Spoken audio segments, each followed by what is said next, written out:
한 여자가 거실에 앉아 TV를 보고 있었다. TV에는 살인사건이 보도되고 있었는데 그 수법이 잔인하고 같은 동네에서 연쇄적으로 살인이 일어나 주민들을 공포에 떨게 했다. 범인은 택배 배달원이나 믿을만한 가짜 신분을 밝혀 집주인을 안심시키고 침입했다고 합니다. 차분한 앵커의 목소리가 TV에서 흘러나왔다.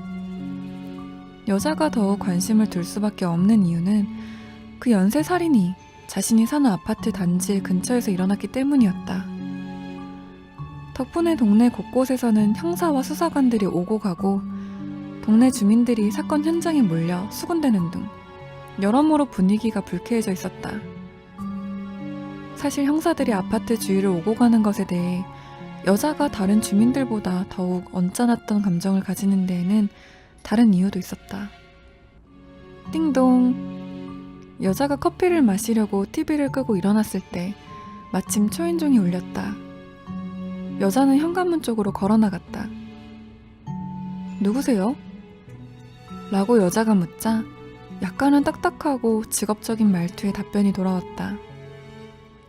아, 여기 주민들을 상대로 목격자 조사를 하고 있습니다. 실례가 안 된다면 몇 가지 여쭤볼 수 있을까요? 여자는 조금 당황한 듯 보였지만 이내 침착하고 현관문을 열었다. 문 앞에는 키가 훤칠하지만 안색이 피곤해 보이는 한 남자가 한 손엔 작은 가방을 들고 다른 손에는 형사 배지를 버런듯 내밀고 있었다. 하지만 여자는 마치 누군가 보고 있기라도 한 듯 허둥지둥 주위를 살폈다. 그리고 이내 안정을 취하고는 한 발짝 물러서며 들어오라는 신용을 했다. 남자는 그녀의 신용에 무의식적으로 건성적인 대답을 하고 한 발짝 들어섰다. 문은 약간의 틈만 남겨놓고 반쯤 닫혔다. 그리고 남자는 별다른 게 없는 집을 쓱 둘러보고선 말을 이었다. 아, 뭐 아시겠지만 이번 사건 때문에 혹시 뭐 특별히 수상한 사람이나 물건을 보신 적 있으신가 하고 왔습니다. 여자는 약간 초조한 기색을 띠며 조용하고 느릿하게 대답했다. 그게 사실... 여자는 말을 흐렸지만 무엇인가 단서를 아는 듯한 여자의 말투에서 남자의 신경은 바짝 곤두설 수밖에 없었다. 여자가 말을 이었다. 아, 그게 제가 수상한 사람을 보긴 했거든요. 여자의 말투는 마치 남자에게 무엇인가 요구하는 듯했다. 남자는 그게 무엇을 의미하는지 직감적으로 알아채고는 놓치지 않고 말을 했다. 저희가 비밀 보장은 확실하게 해드리니까 안심하고 말씀하셔도 됩니다. 하고는 더욱 집 안으로 들어섰고 현관문은 조용히 닫혔다. 여자가 우물쭈물하더니 기어들어가는 목소리로 말을 이었다. 그래도... 남자는 그런 여자의 행동이 당연하다는 듯 표정을 지어 보이더니 넌지시 말을 던졌다. 아, 그래도 누군가 볼까 그러세요? 그럼 제가 나갈 땐 어떻게든 베란다 창문으로 나가겠습니다. 남자의 농담 섞인 말투에 그제서야 안심이 된 듯한 여자는 손짓을 하며 좀 더 상냥한 목소리로 말을 한다. 마침 커피를 마시려던 참인데 앉아서 이야기 들을게요. 남자는 흔쾌히 수락했다.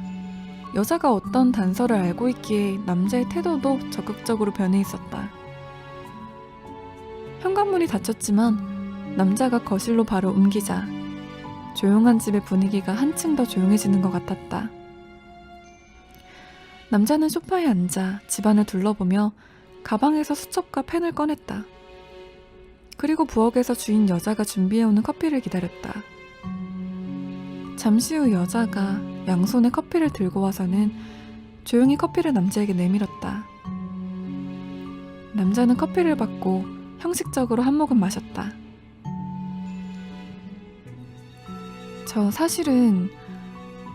이번엔 여자가 먼저 말을 꺼냈고 이미 형사의 손에는 수첩이 들려 있었다. 아, 커피 맛은 어떠세요? 엉뚱한 여자의 질문에 안 그래도 피곤한 상태였던 남자는 살짝 짜증이 났지만 애써 감추며 말을 이었다.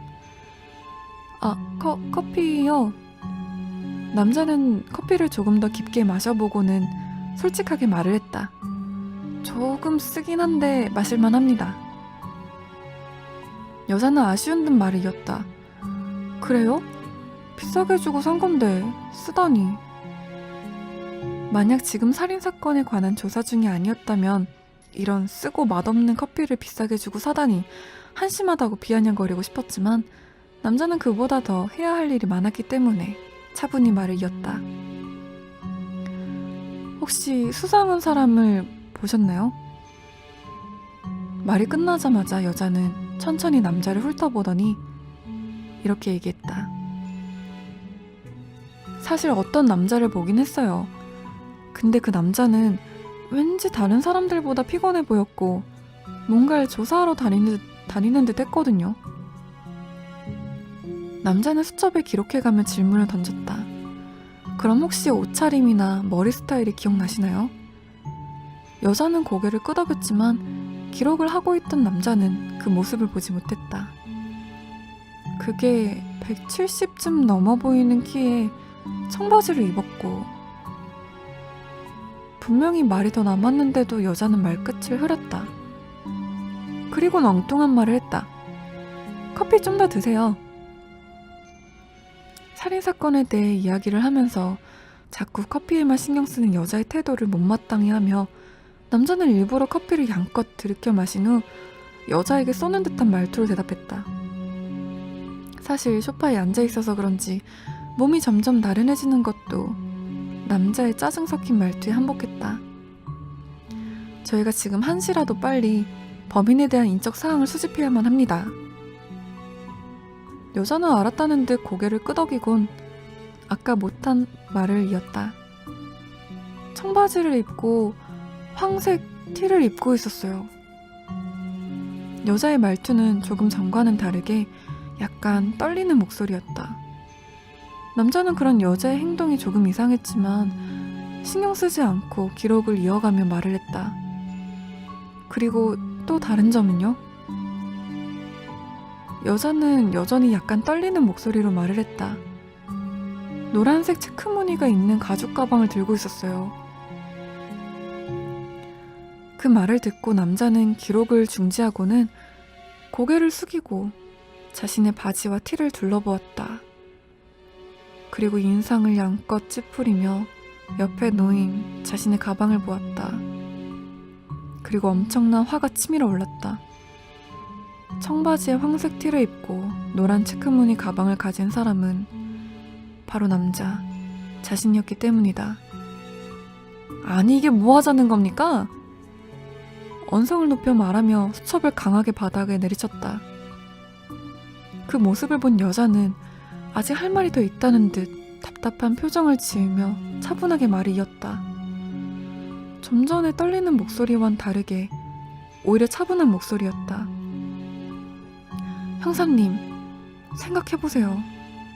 제가 사는 동네에서 신분을 속이고 사람을 죽이는 살인마가 돌아다니고 있다고요.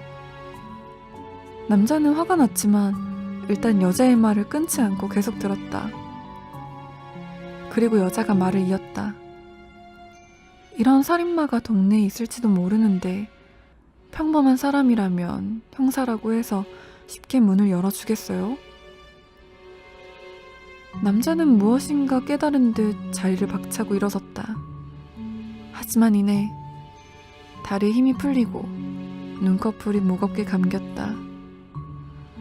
그리고 그런 모습을 여자는 옅은 미소를 지으며 쳐다보고 있었다. 세인 라이브 구독해요, 줄챗해요, 팔로우해요.